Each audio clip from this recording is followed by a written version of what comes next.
Start. All right, my name's Andrew Tobin. My name is Corrigan. My name is Sizhe Liu. And we are doing a feasibility study on building an esports arena in the downtown Philadelphia area. The feasibility study will be completed on the construction of an esports arena in the Philadelphia area. The focus of this study is to decide whether or not to progress with the project and if it is a good business decision. In order to find an answer, we will analyze the market, develop a project description, infer future projections, find key project assumptions, and evaluate economic and fiscal impacts. The goal of this study is to determine whether to build the arena or not. Despite the city's desire for a new esports arena in the downtown Philadelphia area, our group's recommendations is that the project is not feasible. The reasons for this are high land cost, competition in the market, for example, pro sports teams, and building and maintaining the arena will be too expensive. Esports is a booming industry. Total revenues continue to grow year after year, and there are no signs of slowing down. Projected 2019 esports revenue is supposed to be $1.1 billion, according to the website Newzoo. Potential in the industry is why we've chosen to build an esports arena in Philadelphia. We will be studying the esports stadium built in Arlington, Texas, to see how they raise money, how they brought in money, and what the process was in building it. The arena in Arlington, Texas is considered the biggest esports arena in the United States. The total cost of the arena was $10 million and was funded by taxpayer money. We have considered this approach to our arena, but however, this does come with some drawbacks. Professional gaming, as well as gaming in general, still has not caught on with the older demographics. These people make up a large part of the population and control most of the wealth. If they feel that the taxpayer money is wasted on gaming arena, they would protest heavily. And with their protest, we would find multiple problems going forward using public funding. We have also considered using commercial bank loans to fund the arena as well. A pro of the arena is that the economic and social impact. 25% of the people in Philadelphia live under the poverty line, according to census government.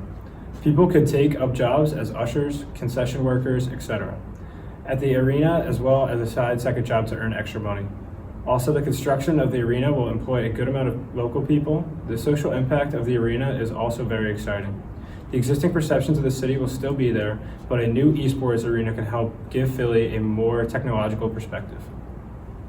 Another thing that excites us is the potential revenue streams associated with the new arena. Professional tournaments and everything associated with them will bring in a big chunk of revenue, but there are plenty of other ways to bring in money. One idea we had is to have a public gaming arena similar to what is going on in Arlington Arena. They have a public gaming room where you can rent controllers and headsets and play whenever you want. The entry fee at Arlington is free, and the gamers bring their own equipment to play on various consoles at the arena. Our idea is similar, except we will charge a small fee and the customers will stay as long as they want. Consoles and PCs will also be provided, but since we are charging a small fee, snacks will be provided for the customers as well. To ensure we don't lose money, we would try to initiate a sponsorship deal with someone like PepsiCo. This way we could put products like Fritos out in our gaming area. A parent shrine will also be installed near the public gaming area, as well as a bar.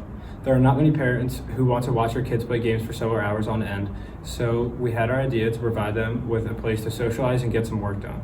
The bar will be set to have beer and wine at all different prices in order to bring in more revenue. Patrons over the age of 21 who bring kids will be given a wristband and a card at the entrance.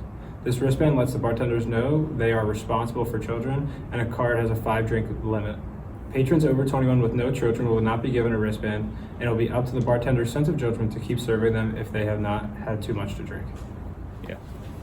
For our market analysis, we began by looking into the demographics of the city to better understand the area. The city of Philadelphia is home to more than 1.58 million people, and the city is listed to be 142 square miles. The median household income is below the national average at $39,379 a year. The city also has 25% of its citizens below the poverty line. Along with this, the city has a young population with more than 21% of its citizens under the age of 18. Being that the city is from the Northeast, 3 to 4 months out of the year will be very cold and little outdoor activities will be done. We look to capitalize on this time frame and get customers in our doors. The psychographics of the city are interesting because the population is so large that not everyone will be categorized the same. Despite this, there are some common characteristics of the people from the area, and that is passion for their sports team. Philadelphia fans are notorious for their love of the game and relentless emotion towards winning or losing. Ideally, the fans will find the same passion in esports and can help kickstart the esports scene in Philadelphia. In general, I would say the people of Philadelphia are persistent, expressive, and direct. Knowing this, we hope to lean into their personalities and make esports part of the Philadelphia lifestyle. For detail on the venue, the group has decided to follow the blueprint of the Esports Stadium and Expo Center in Arlington, Texas. When looking for a location, we knew we needed a large area with lots of parking and for foot space. For these reasons, we decided to buy Parking Lot Q from the Philadelphia Phillies. This is a great location with all the other pro sports facilities being close by. The recognition should be almost immediate for our site. The South Philadelphia area is going for about $322 per square foot. The lot is nearly 20 acres and we will only be buying 7 acres of that space. This results in us buying about 300,000 square feet, which will cost about $96 million. The facility itself would take up nearly 100,000 square feet, leaving the other 200,000 for parking and other outdoor events. This facility will be built in South Philadelphia area adjacent to Citizens Bank Ballpark. The facility will be built on the Q lot and will be composed of 100,000 square feet of indoor usage and another 200,000 of outdoor use. The local area, due to their psychographics, is yearning for an esports facility to move into their city and give them a chance to participate in the gaming phenomenon. The venue is going to cost an estimated $10 million to construct over a full 2-year period. Esports industry is booming in recent years. The market size in 2012 is $130 million and $1.1 billion in 2019. Many cities have been trying to host top esports tournaments in their town to share the market. As Philadelphia is the 6th most populous city in the US, investing in an esports facility might be appealing to a lot of investors. To finance, we will use $106 million commercial bank loans to initiate the program. Since many banks are based in Philadelphia and surrounding area, we will majorly focus on Chase Bank, Senator Bank. Below is a chart of the target banks. The project offers the investors to gain exposure in the local Philadelphia area as well as give them a chance to bring a rising business into their future plan. Bringing an esports arena to Philadelphia will generate revenue in many different categories of the local economy. The esports arena will generate most revenue from ticket sales, sponsorships, renting space for business conferences, events, restaurants and bars, retail and souvenir sales, esports museum and net cafe. Also, Philadelphia should benefit from having an esports arena. The arena will bring in tourists and local business should see an increase in the revenue. Its revenues will help the arena to grow, increase local business revenues, as well as generate more taxes income for the local government. The expenses of the arena will be operation fee, personnel, supplies, repairs and maintenance, utilities, influencer expense, gambling license, hosting expense, soundproof cubicle expense, IT infrastructure expense, food and beverage expense, promotional expenses, and furniture expense. Evaluating the revenue and expenses from the esports arena shows that there will be a positive ROI, as well as benefit esports industry, local business, and government. The creation of this esports arena will have a significant impact on the local businesses and the community at large. The construction of this arena will create an influx of people to the arena that would not normally be going to these locations. The facility alone is projected to receive $700,000 in revenue per event. The arena will also help local restaurants and bars.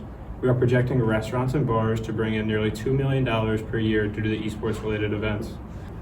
Tournaments and events will bring in fans from around the country. The influx of esports fanatics will fill up local hotels and drive revenue. Native Philadelphians will also be coming to these events and helping the Philly businesses. The goal is to retain the out-of-town fans so they keep coming back to the local economy. We want them to get excited every time they come to Philadelphia and think of attending another great esports event. On top of helping local businesses, the construction of the arena will bring in many of jobs from the surrounding communities. Before the Oakland Raiders decided to move to Las Vegas, they were thinking about building a stadium in Carson, California. Per Pro Football Talk.NBC.sports.com, the Raiders would have created nearly 16,000 jobs just from the construction alone. Obviously, our project is much smaller than an NFL stadium, but we would still be bringing in plenty of jobs from the local economy. Here's our balance sheet for the project. We decided it would be a good idea to acquire a gambling license, which costs us $10 million and will be amortized over 10 years. Sports and esports gambling as a whole is on the rise, and we want to capitalize on it, which is why we thought it was worth investing. The building will cost us $10 million as well, which makes it and the license our biggest expenses outside of the land costs. The loan will also be quite costly. We'll be paying more than $8.6 million towards the loan every single year. At the bottom of our balance sheet, you can see that our owner's equity is going up every year by a significant margin. The loyal investors in Philadelphia want this project to happen and are willing to put in the money. Our biggest investor so far has been Dr. Tim Segan. The one big problem with our balance sheet is cash. Cash is going down every single year, which tells us that we have a huge cash flow problem that needs to be fixed in order if we want to survive as a project and keep ourselves in Philadelphia.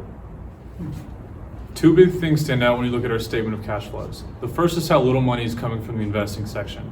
The only category with the cash flow is equipment, and we are losing $50,000 plus every single year with nothing else to balance it out. To combat this, the project should find some smart investments to increase our cash flow. The other big thing that stands out is our total in cash at the end of each year. It is going down significantly each and every year. At the end of year 2, we will have $1.6 million in cash, and at the end of year 5, we will have $168,000 in cash. After just 3 years, we are down $1.5 million, and without a consistent cash flow to pump up these numbers, the project will be in jeopardy. Here's our income statement for the project. Our two biggest revenue sources are going to be sponsorship and naming rights, both bringing in over $4 million per year. Sponsorships is the number one way to bring in revenue in esports, and we wanted to capitalize on this as much as we could. Brands from various parts of the game will be on display in the new arena. Naming rights is composed of the building name as well as various parts inside the arena.